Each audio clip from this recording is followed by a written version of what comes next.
So today I want to talk about Baseball 5 hitting mechanics, and I've just put up an old video of me hitting, and I want to analyze my own hitting mechanics from back then. So what we have is just me doing a one step behind and then hitting, and already now I see some issues here. But what I'm seeing here is I am creating forward motion. I'm moving in this direction here of where I want to hit, and I want all that energy to go out through my arm.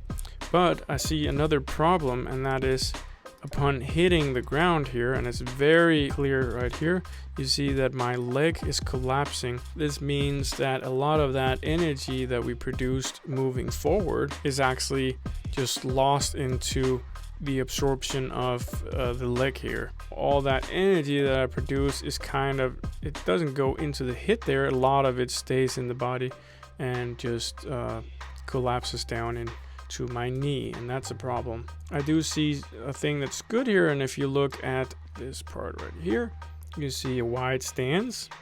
There's good distance between the legs here, and I have an open foot. It's not parallel to the other foot, it's pointing this way here. So a completely open foot would be pointing in the direction we're hitting, but not everybody is that flexible, so I think this is fine. What it does is it opens up the hips. But the problem I see here is if I draw out the hips, you see how the hips are opening up, but so are my shoulders at the same pace. And that's not what we want. Ideally, we want the leg to come out with an open foot, and that should open the hips, and then afterwards should open the upper body, and then lastly the arm should come through and hit the ball. But what I'm seeing here is actually that everything is happening almost at once. So we see with the foot opening up, the shoulders are as well. So it's my entire body opening at the same time, and the arm is coming out as well. But now looking at this, I also notice that there's a timing issue here, because the ball is hit out in front of my body. And if you see, my shoulders are pointing in this direction here, my arm is actually extending out forward to reach that ball. That's a problem, because ideally, if we generate as much power as possible, the arm would be on line with the shoulders. The toss of the ball is very high, and it hangs for a long time. The problem that we see here is that if I do this all the time, it's at different places that the ball will come down and be hit. To have more consistency, I would work on having a much shorter airtime for the ball and not toss it so high, because in this case you see here how I tossed it in front, I have to chase it, and actually now this frame here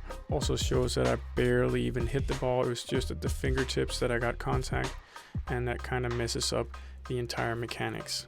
So if we instead look at a more recent video of me here, let's go back. Here we see I'm doing actually full motion, so I'm doing one step, two steps, step behind, four steps, and then the hit. And so what I'm doing here is like in the other video, I got some forward motion. I got even more forward motion here because I'm doing more steps. And then I am landing here again with a nice open foot. Not all the way open, but open enough for what we want to do. And you see how my hips have already opened up, and that's good. But what you also see, which is a great improvement in these mechanics here in this video, is that my shoulders are very much not opening up here. So there's the separation that we want. We're leading with the hips, and then the upper body is coming through. This is the uncoiling that creates a lot of power. This is the same as in baseball hitting and any other like javelin sports like that, where you're trying to create forward motion in a throwing hitting mechanic like this. Let's just watch a bit more of the video here. You see how my upper body is moving independently of the hips.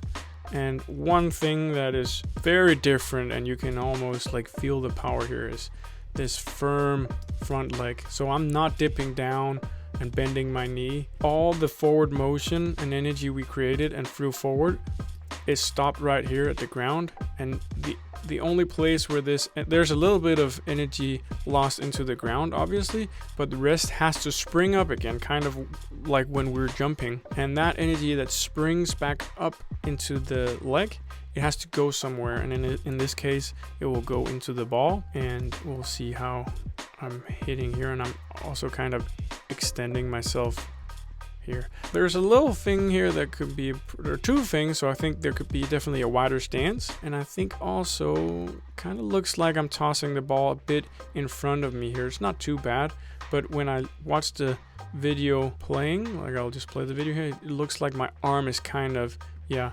chasing in front of my shoulders, so my shoulders don't have time to completely come around before my arm swings through. But this is nitpicking. I think, yeah, generally this is one of my better hits. So we got the a little bit more of a wider stance would be nice, and then, yeah, maybe have the shoulder open up a bit more before coming around with the arm. Let me know what you thought of this video, and if you like this kind of content, make sure that you follow this account, because I'm gonna post more content like this, and I also have plans to post more of this practical ways to practice these kind of things.